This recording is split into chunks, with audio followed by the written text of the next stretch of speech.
Friends, ఇప్పుడే అందిన వార్త.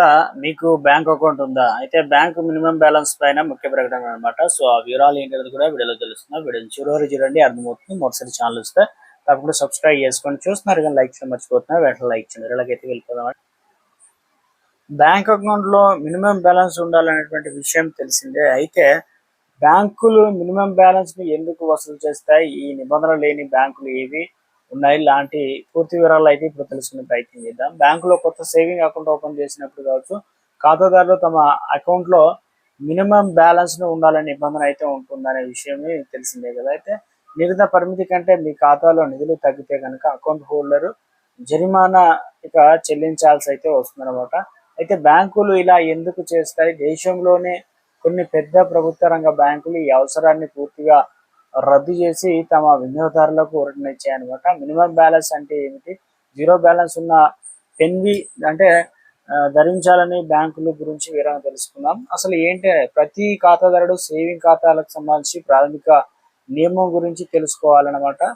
సో మినిమం బ్యాలెన్స్ అనేది బ్యాంక్ నిబంధనల ప్రకారం మీ ఖాతాలో ఎల్లప్పుడూ ఉంచాల్సిన డబ్బు అనమాట. ఈ మొత్తం బ్యాంక్ నుంచి బ్యాంకుకు మారుతూ ఉంటుంది కాబట్టి ఇది మీ ఖాతా రకం పాటు బ్యాంక్ అందించే ఉచిత సేవల పైన కూడా ఆధారపడి ఉంటుంది.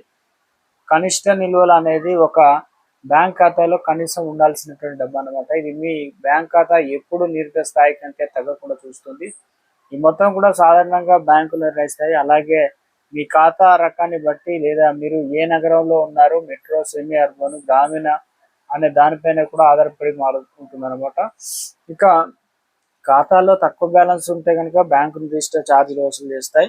కనిష్ట నిల్వలు నిర్వహించడంలో విఫలమైతే బ్యాంకులు జరిమానా విధించడానికి అనేక ఆచరణాత్మక ఆర్థిక కారణాలు కూడా ఉన్నాయన్నమాట. నేడు బ్యాంకులు ATM access, mobile banking, internet banking, కస్టమర్లు సపోర్ట్ వంటి విస్తృత శ్రేణి డిజిటల్ భౌతిక సేవలు కూడా అందిస్తున్నాయి. ఈ సేవలు అందించడానికి, తమ కార్యాలయాలను నిర్వహించడానికి, సిబ్బంది జీతాలు చెల్లించడానికి, డిజిటల్ సేవ నిరంతరం ఆపరేషన్లు నిర్ధారించడానికి బ్యాంకులు గణనీయమైన ఖర్చులు భరిస్తాయి. కాబట్టి అందుకని చెప్పేసి మీ ఖాతా నిర్వహణకు సంబంధించి ఖర్చులను పూడ్చడానికి వారి ఛార్జీలు అనేది మీ దగ్గర నుంచి వసూలు చేస్తారన్నమాట. సాధారణంగా ఖాతాదారుడు తమ పొదుపు ఖాతాలో కనిష్ట నిల్వను రెండు మార్గాల్లో ఏదో ఒక దాన్ని నిర్వహించాలి. మొదటి పద్ధతి ప్రకారం ఖాతాలో రోజువారీ ప్రతిపాదనలు కొన్ని ఇష్టమైన మొత్తాన్ని అయితే ఉండే విధంగా తీసుకోవాలి. రెండో పద్ధతి మొత్తం నెలవారీగా బ్యాలెన్స్ అయితే చేయాలి. మంత్లీ యావరేజ్ బ్యాలెన్స్ అయితే మెయింటైన్ చేయాలి.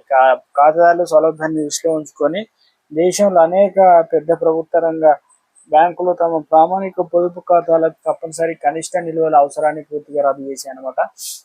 ఉదాహరణకు state bank of India SEBI కావచ్చు 2020లో కనిష్ట నిల్వల నిబంధన చేసింది. అయితే కొన్ని రెగ్యులర్ సేవింగ్ ఖాతాలకు 2026 జనవరి 1 నుంచి కొత్త పరిమితులు ప్రవేశపెట్టింది. బేసిక్ సేవింగ్ బ్యాంక్స్ డిపాజిట్ ఖాతా కావచ్చు, జన్ధన్ ఖాతా లాంటి ఎలాంటివి ఉండవన్నమాట బ్యాంకులు స్పష్టం చేసింది. చాలా మంది ప్రజలు కూడా ఉద్యోగులు మారిన తర్వాత ఉద్యోగాలు తమ పాత బ్యాంక్ ఖాతాలో నిర్లక్ష్యం చేస్తారు. దీనివల్ల తర్వాత వారు ఆర్థిక నష్టాలు సంభవించవచ్చు. అనేక పెద్ద కంపెనీలు తమ ఉద్యోగాల కోసం జీరో బ్యాలెన్స్ ఖాతాలను తెరవడానికి బ్యాంకులో భాగస్వామ్యం చేస్తాయి. ఇక ఒక ఉద్యోగం మారినప్పుడు కొత్త కంపెనీలో మరొక బ్యాంకులో కొత్త జీతాల ఖాతాను తెరుస్తుంది.